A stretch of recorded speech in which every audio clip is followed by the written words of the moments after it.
première étape, c'est de faire en sorte que la personne, elle se trouve dans une situation où elle va s'exprimer spontanément. Et dès lors où on s'exprime spontanément, on touche à l'inconscient. D'accord. Donc le but, c'est de relever l'inconscient. Oui, et c'est une façon de mettre à plat tous nos mécanismes pour aller chercher tous les petits détails. Parce qu'en fait, ce sont tous les petits détails qui sont importants à découvrir pour comprendre son histoire. Alors, si j'ai bien compris, dans la première étape, il y a le conscient et il y a l'inconscient, mais ils ne sont pas au même niveau. Non. Et en fait, on les réunit, mais jusque-là, on a un peu un triangle bancal comme ça. Complètement. C'est ça? C'est tout à fait ça. Alors, tu peux nous expliquer la deuxième étape? Eh bien, la deuxième étape, c'est de faire en sorte que le conscient soit à la même hauteur que l'inconscient. Rappelons que le conscient, c'est ce qu'on maîtrise, et l'inconscient, c'est ce qui nous échappe. Et finalement, dans la vie, il y a un certain nombre d'exemples qui illustrent ce phénomène, et cette nécessité, justement. Si on prend l'exemple d'un musicien, eh bien, le musicien, il va falloir qu'il maîtrise parfaitement son instrument, sa musique, mais s'il est simplement que dans la toute maîtrise, il ne va pas pouvoir nous faire passer une émotion. Et donc ce musicien, il va falloir qu'il mette à la même hauteur la toute maîtrise de son instrument et de sa musique, avec en même temps lâcher prise. Et c'est à partir du moment qu'il est dans cette posture-là qu'il va nous faire passer l'émotion et qu'on va être touché par sa musique.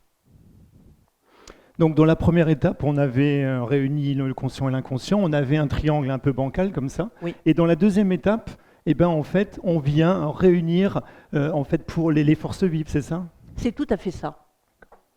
Ok, alors la troisième étape.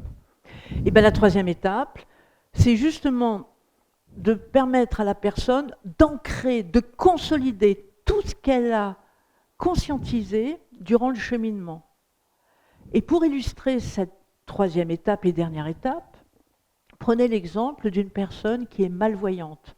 Cette personne qui est malvoyante, elle va compenser ce handicap en développant tous ses autres sens, comme le toucher, comme le ressenti, l'intuition. Et imaginez que cette même personne, au bout de plusieurs années, elle retrouve la vue. Eh bien, elle va obligatoirement utiliser tout ce qu'elle a développé grâce à son handicap pour construire son futur. Eh bien, c'est exactement ce qui se passe dans cette troisième étape. On va aller chercher tout ce que la personne a développé grâce à ses blessures pour qu'elle puisse à présent s'en servir pour construire son futur. Et c'est un véritable point de bascule qui est extrêmement valorisant pour la personne.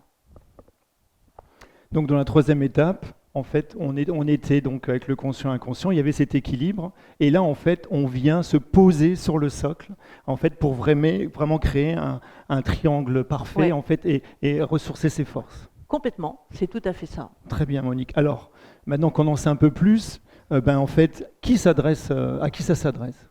Ben, ça s'adresse à des personnes qui viennent déjà pour un seul objectif, et à des personnes qui ont vraiment envie d'y comprendre quelque chose par rapport à leur mécanisme. Alors, donc tout ce cheminement, il prend combien de temps? C'est assez rapide, hein. Il faut compter entre 8 et 10 heures réparties sur 1 mois et demi, 2 mois. Rapide, mais également efficace et pérenne? Efficace et pérenne. Et d'ailleurs, sur un échantillon de 600 personnes, montre que c'est rapide, pérenne. Et d'ailleurs, quand des personnes viennent me revoir au bout d'1 an, 2 ans ou 3 ans, c'est toujours pour un autre sujet.